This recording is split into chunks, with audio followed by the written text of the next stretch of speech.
তো আপনাদের একটা অলরেডি একটা কোম্পানি অলরেডি আছে, সেটা হচ্ছে ভিডিওসা। তো এই ক্ষেত্রে আপনারা যে এক্সপ্লেনার ভিডিওগুলো প্রোভাইড করেন প্লাস ভিডিও এডিটিং সার্ভিস দেন মূলত, তাহলে এই যে টোটাল প্রসেসটা বা ক্লায়েন্ট হান্টের যে ব্যাপারটা, এটা যদি একটু শেয়ার করতেন, লাইট সিক্রেটগুলো কি? আসসালামু আলাইকুম। ক্লায়েন্ট হান্টিং সবাই জানতে চায় ভাই এই বিষয়টা, আর এটাই একটা বিজনেসের বলা যায় মানে মেন টিকে থাকার মেন চাবিকা এটাই। যদি ক্লায়েন্ট হান্টিং না করতে পারে বিজনেস টিকানো পসিবল না। সো ক্লায়েন্ট হান্টিংয়ের যে এখানে কোশ্চেনটা ছিল যে প্ল্যাটফর্মগুলো কোন কোনগুলো হতে পারে, সো আমি আসলে প্ল্যাটফর্মগুলোর দিকে আমি আসলে এখন বলতেছি না, কারণ এই জিনিসটা সবগুলো প্ল্যাটফর্মে কাজ করে, আমার মতো প্রত্যেকটা প্ল্যাটফর্মে কাজ করে। এখন ক্লায়েন্ট হান্টিংয়ের যে বিষয়টা, কেন প্ল্যাটফর্মটা কাজ করবে, এখন একটা ক্লায়েন্টের কোনো একটা প্রবলেম আছে, ওই প্রবলেমটা সম্পর্কে আগে তাকে অ্যাওয়্যার করতে হবে। সো প্রত্যেকটা প্ল্যাটফর্মে কাজ করবে যদি আপনি সঠিকভাবে অ্যাওয়ারনেসটা ক্রিয়েট করতে পারেন।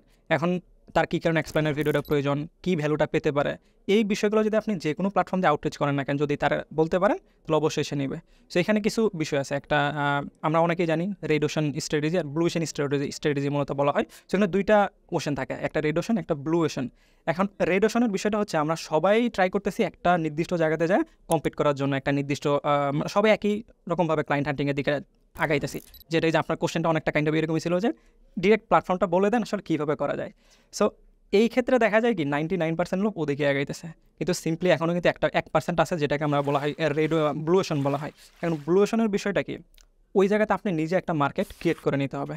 এখন আমাদের যদি আমাদের যে একটা বায়ার যে জার্নি, এটার যদি কথা যদি খেয়াল করেন, প্রথমে কী হয় আপনার হচ্ছে আপনার অ্যাওয়ারনেস স্টেজ, দেন হচ্ছে consideration stage, decision making stage, এদের 3টা স্টেজ থাকে। এখানে আমরা যারা এজেন্সি আছি বা যারা এক্সপ্লেনার ভিডিও নিয়ে কাজ করি, সবাই টার্গেট করি এই ডিসিশন মেকিং স্টেজে যায়। আমাদের ওয়েবসাইটে আমরা কী করি, একটা শরীর রাখি বা এই বিষয়গুলো কেন আমাদের হায়ার করতে হবে, এই বিষয়গুলো রাখি, যে ভিডিওগুলো মূলত আসলে ক্লায়েন্টকে ডিসিশন মেকিংয়ে হেল্প করে। কিন্তু আপনি যদি চিন্তা করেন এই ডিসিশন মেকিং লেভেলের লোক কত পার্সেন্ট আছে, এমন অনেক এজেন্সি আছে তারা জানেই না আসলে কেন তাদের এক্সপ্লেনার ভিডিওটা প্রয়োজন। তো এখানে সবথেকে বড় ইম্পর্টেন্ট যে বিষয়টা, সেটা হচ্ছে অ্যাওয়ারনেস ক্রিয়েট করা। আমি যদি অ্যাওয়ারনেস স্টেজটার দিকে আমি যদি ফোকাস করি, সেক্ষেত্রে দেখা যায় 99% আমার ওইখানে বেশি সাকসেস। এই 1% হচ্ছে আপনার এই রেড ওশনে। আমি যদি ব্লু ওশনের স্ট্র্যাটেজি ফলো করি, সেক্ষেত্রে আমার কাজ হবে আমাকে অ্যাওয়ারনেসটা ক্রিয়েট করা। এটা হতে পারে কোল্ড ইমেল মার্কেটিং চালায়, হতে পারে কোল্ড আউটরিচ করে, হ্যাঁ এক্স্যাক্টলি। দেন হতে পারে আপনি যেহেতু ভিডিও এই যেহেতু এক্সপ্লেনের ভিডিও রিলেটেড, আপনি ভিডিওর মাধ্যমে আপনি অ্যাওয়ারনেসটা ক্রিয়েট করতে পারেন, ইউটিউবে ভিডিও দিয়ে হোক, সোশ্যালে ভিডিও দিয়ে হোক, যেটাই হতে পারে।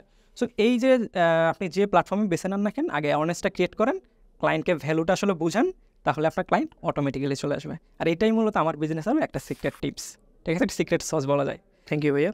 আরেকটা হচ্ছে আজকে তো মাইক্রোডার্সের গ্র্যান্ড ওপেনিং, সো দেখলেন, আসলেন, ইন্টেরিয়রটা দেখলেন, তো কেমন অনুভূতি হচ্ছে? ওকে, আলহামদুলিল্লাহ, অনেকক্ষণই ঘুরে দেখলাম।